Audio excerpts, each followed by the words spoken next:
Rob.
Something like that.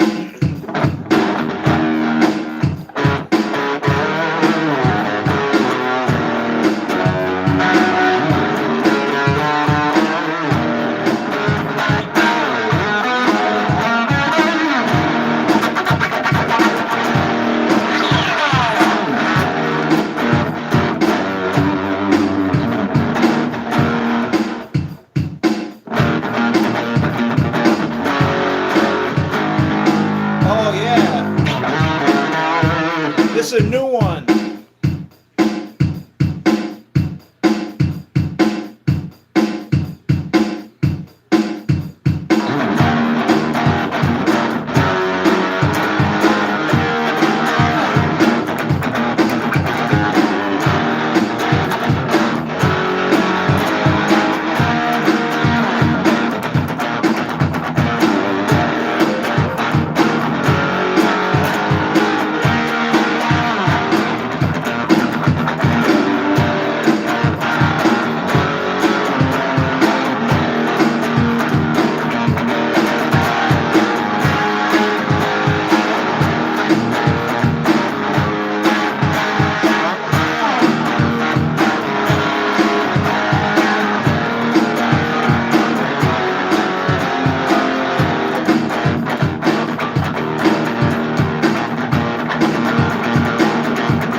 What's up, guys? It's the old man.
Gotta have the compressor in there, you know? Gotta have the compressor.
the spirit has left me. And just like that, he stops me from playing guitar. But thank you, Lord. That was fun. Uh,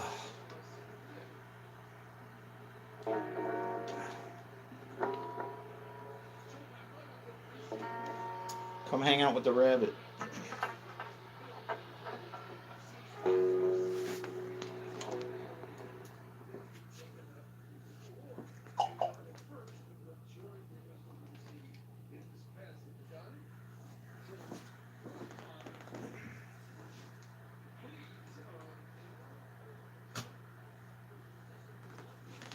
All right, now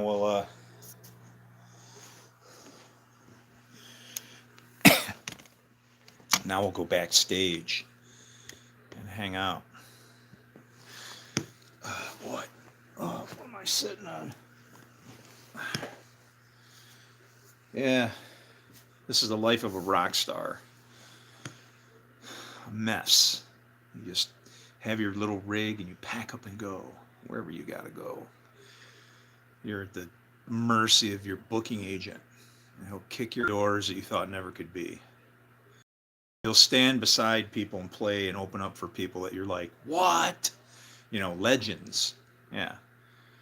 And it's pretty cool when, like, you know, do you know who Artemis Pyle is from Lynyrd Skynyrd? Besides all the bad stuff about him, he's a rock and roll Hall of Famer. But I talked to him and sit at a bar with him and had a couple shots. And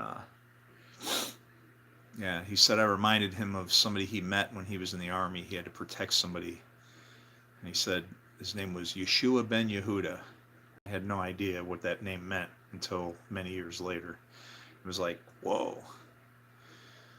What a weird thing to hear come out of somebody's mouth. But that guy, if he ever comes back here again, we'll get to play. So we'll see. But he's pretty damn old for a drummer. But he still kicks ass and he rides motorcycles, so he'll probably live to be at least 190, somewhere up in that area, I'm thinking. He'll look like hell, but that guy ain't gonna go down easy.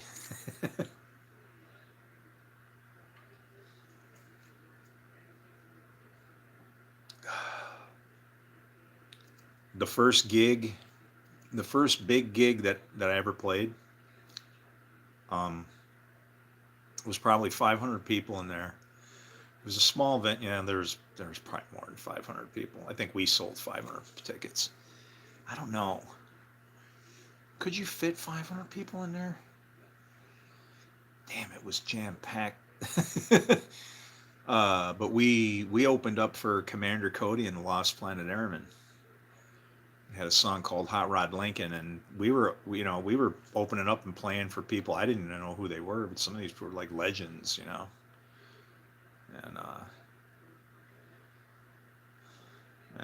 And then all of a sudden he starts playing when they start playing that song. But wow, that was a great gig,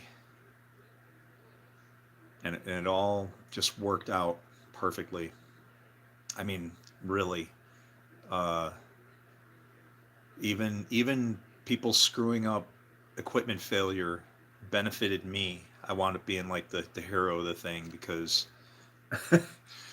we were playing a song that I wrote, and so it was like natural to me. You know, I kind of played it so many times over and over and over. You know, it kind of grows. You start out this way and you're like, yeah, what if I throw this in there? What if I wiggle the strings up here, jump off, you know, into outer space somewhere and go pound on these couple notes, a couple over here or something, right? And so it kind of grows as it goes.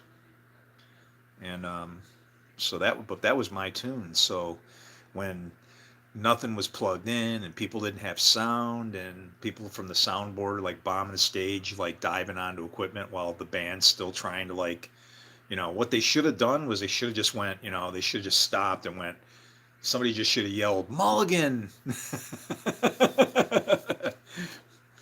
Everybody take a good strong drink, you know, and then we could have just plugged in and started again, but they didn't. They were trying to, like, the show must go on kind of thing, right? And so what happened is I took off to go get a guitar stand for our lead guitarist. His name's Mark, and he they got the stage all set up and everything, right? And so I didn't live too far from where this place was. Um, Nice area I lived in. I lived in Capistrano Beach.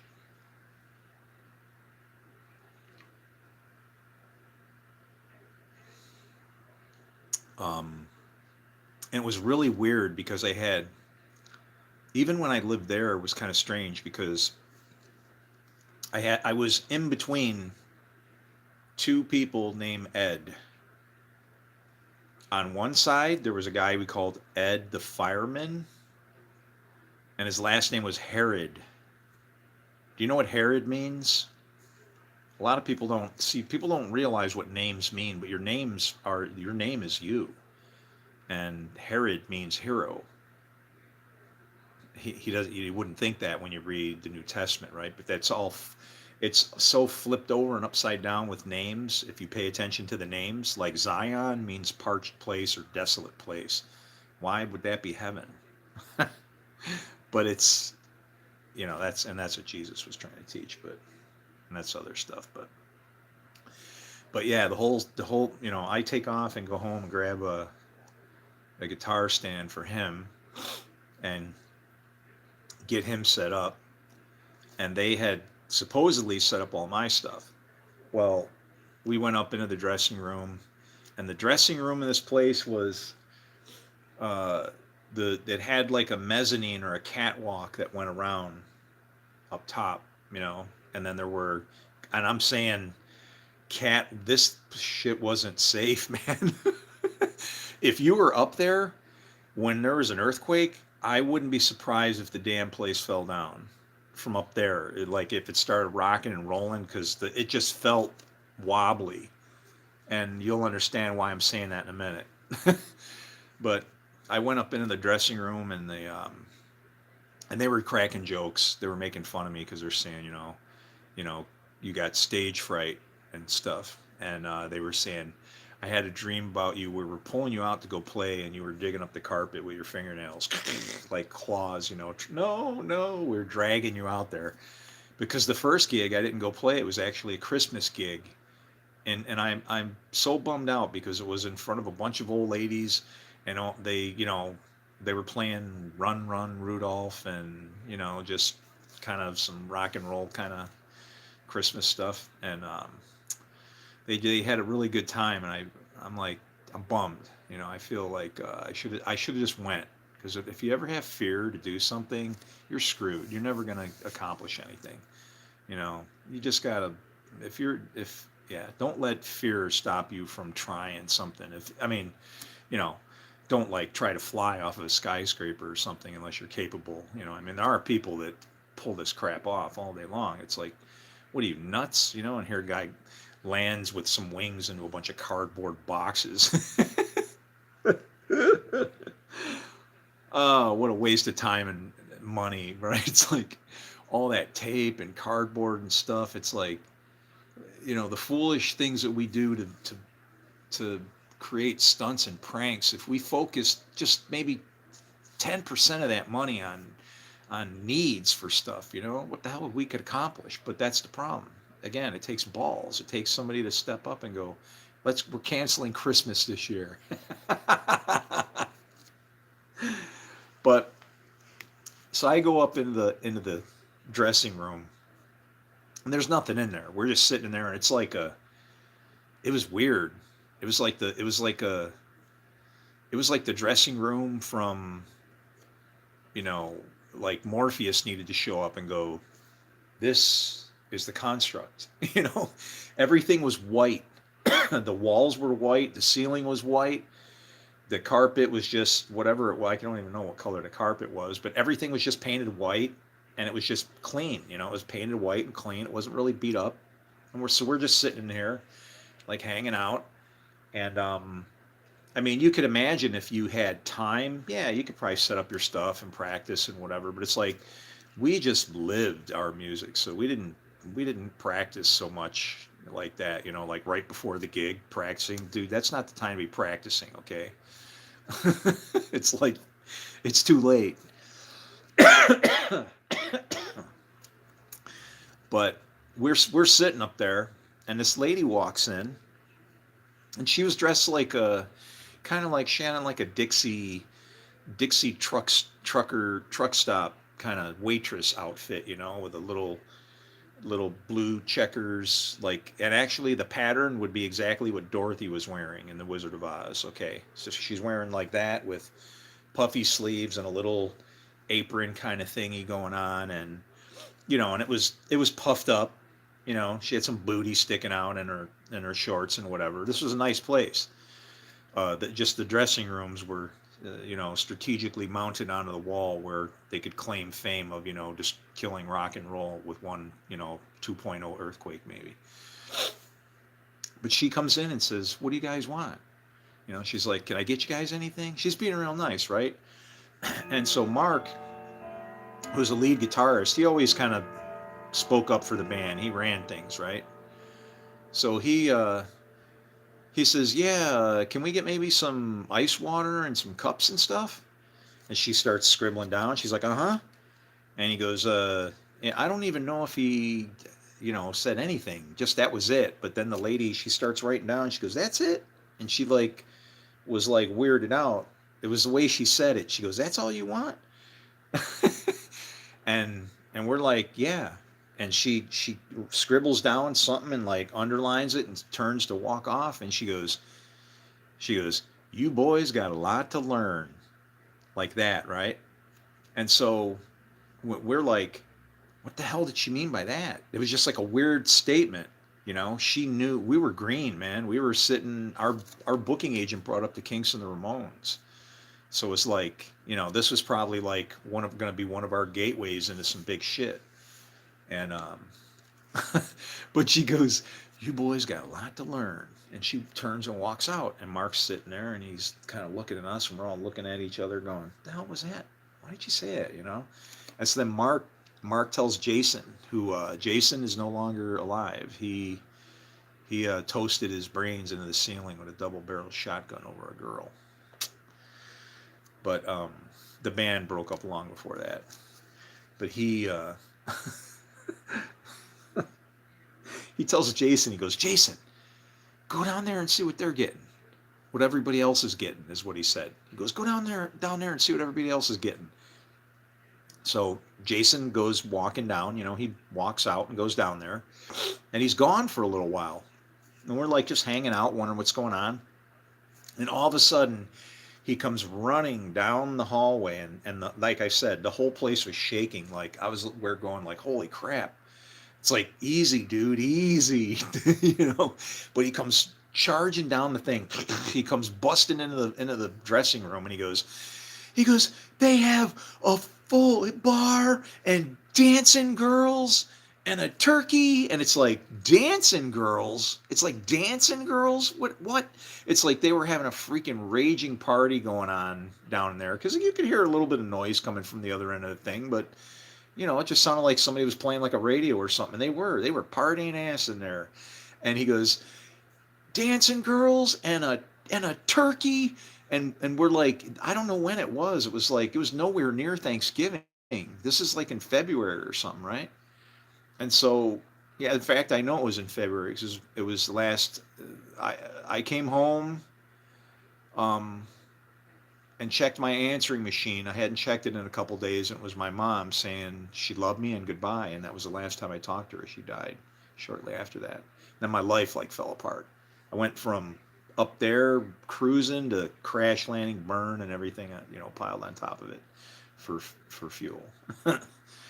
But we're like, dancing girls and a turkey and whatever, and it was like we had no clue how close we were to actually making it. And we opened up for one of the Allman Brothers, Bobby, Greg's brother.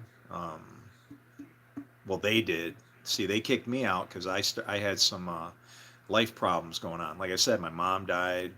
Wife leaves with, yeah. Got fired from work, wrongfully terminated. I had a subpoena to be in court. And so I'm spending time in court. And then when I came back, my boss is like, "You weren't in court. You were home drunk, feeling sorry for yourself because your mom died and your wife left." And I'm like, wow, that's pretty freaking heartless, even if I was, but I was like, I was in court, man. So it's like I could have took that guy down and sued the shit out of him, I'm sure. But it was like the guy was my friend. He just had just gotten the shop from his dad. I'm sure his dad was trying to tell him, you got to be, sometimes you got to be tough with your employees, son. And it's like I'm sure he was telling his dad, this guy's my friend. He's not a freaking employee. We surf together and pull each other out of the water when we screw up and pearl and go over the freaking top and the next thing you know you're drugged to the beach all tangled up in your shit. The skags cut your arm open so you can't play guitar for a couple weeks. Yay! Yeah, that hurt, man. I'll never forget that one. The skag cut me right at the elbow, like all these nerves right here.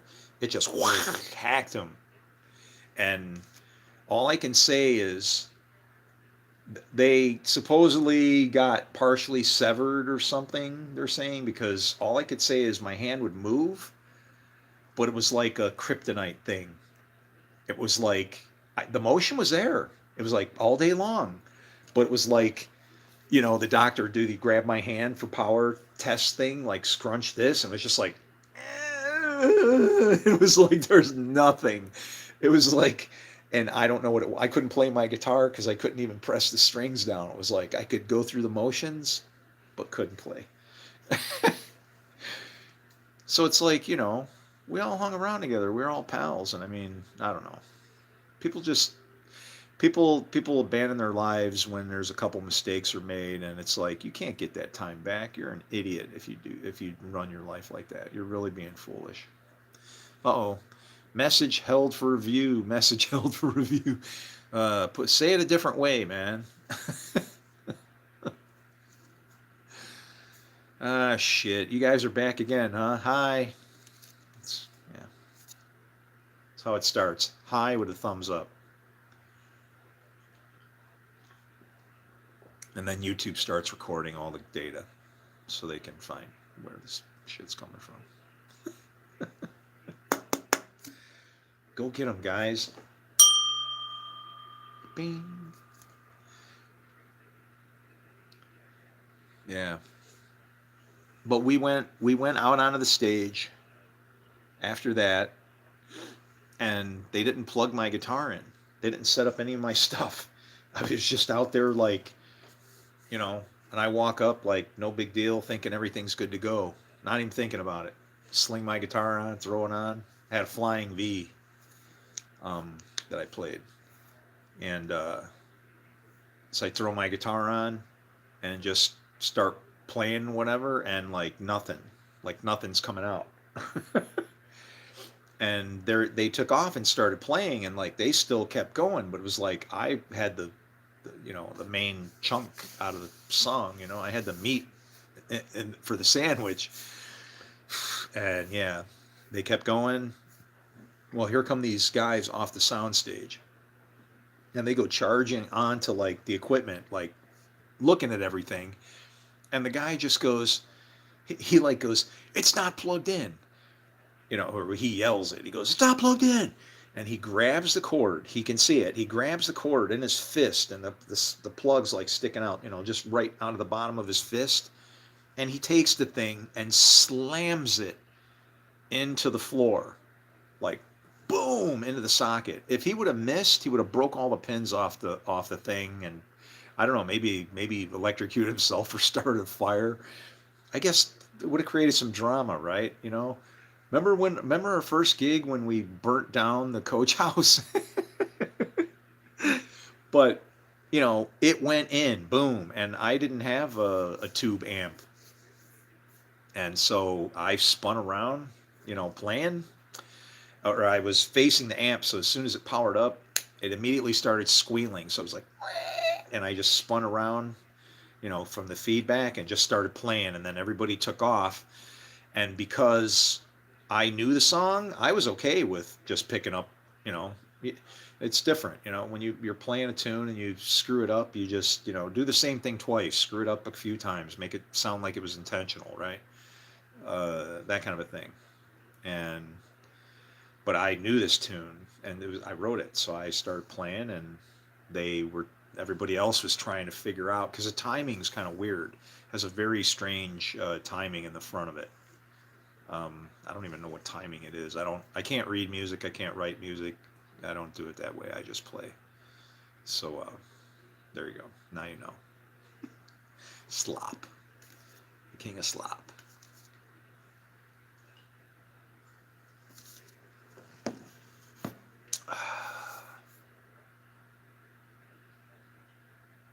But that was a lot of fun back then. And so what they did was, because I was playing the tune and everybody else was screwing up, they figured, well, just find whoever seems like they know what the hell they're doing and make them loud. So at the end, I was all excited about it, and I just remember asking my friends, because I was so excited that the band had given me an audition and let me play.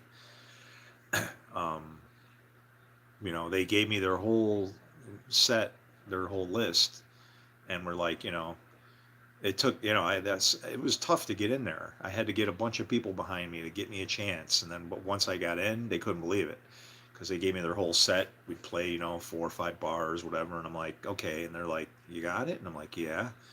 You can go to the next one. And then we went to the next one, the next one, the next one, all originals. And then I'm like, okay. I go, okay, next. And he goes, well, they looked at each other and goes, well, that's it. And he's like, you got it, all of them? And I go, yeah, let's play them. And so he starts playing, and I was blended right in, and they're just like all looking at each other and kind of stunned, and they're like, you're in. And so that was a good feeling, But obviously, I brought some of my own stuff, and we happened to open up with that one because they liked it, right? You play your own stuff, you're kind of gets kind of old, right? The same thing over and over. When the new guy comes in, well, then you're like picking at the carcass. What do you know how to play? What have you done? What tunes have you written? And then they rate it, and we have fun together, right?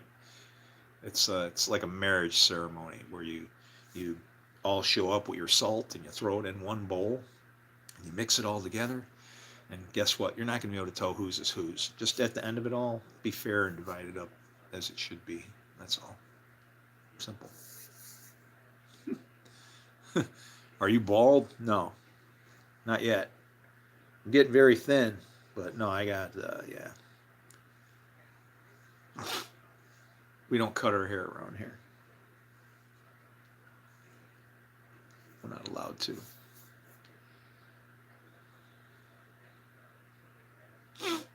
But no, I have I have been known to shave the head um, back in my tough guy days. Yeah. Yeah, like that. But anyway, I'm gonna get out of here, I think. Anybody got any questions or anything? That was kind of fun for a Christmas day, Christmas evening.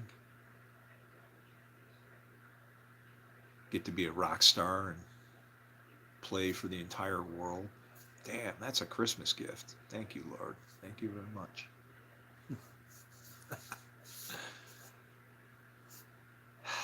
Well, I think I'll go see if I can find something to eat. But I love you guys. Take it easy. Shalom. Shalom. Hey, Merry Christmas to you too.